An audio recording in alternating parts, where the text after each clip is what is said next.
කොහොමද යාළුවනේ ඔයාලට අද අපි උදේ තීරණය කළා උඩමළුව යමු කියලා. ඔන්න ඉතින් මුලින්ම ශ්‍රී මා බෝධිය වැඳ පුදාගෙන අපි ඊළඟට ගියා රුවන්වැලි සෑයට. මේ දවස්වල හරියට කතා වෙනවනේ රුවන්වැලි සෑය බටහිර දොරටුව තියෙන නාගයින් ඉන්නේ කියලා.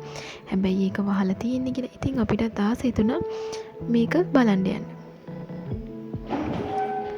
ඉතින් අපිත් ගියා ඇත්තටම මොකද්ද මේකේ තියෙන්නේ බලන්න කියලා. ඔන්න උතන පටිපෙළ බැහැගෙන ටිකක් දුර ගියාම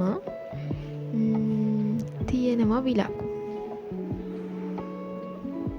ඔන්න ඔය විදිහට පොඩි අඩිපාරකින් තමයි යන්නේ.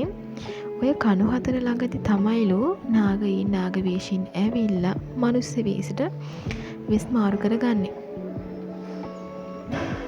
මෙන්න මේ විලෙන් තමයිලු නාගයින් එනවා කියන්නේ.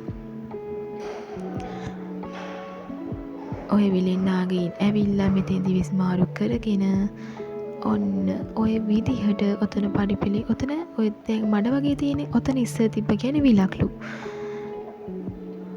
අපි නේ එතනට ආච්චි කෙනෙක් තමයි ඔය ගැන කිව්වේ ඉතින්. ඊට පස්සේ ලෝ රුවන්වැලි සෑයට යනවා කියන්නේ. මං ඔයාලට කලින් පෙන්නව නේද චූටි විලක් මල් දාලා තිබ්බේ.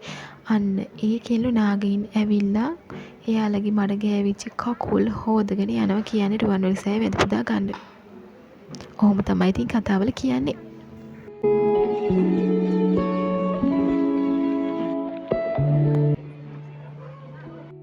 ඔය ඉන්නේ මායි මගේ යාළුවෙක්.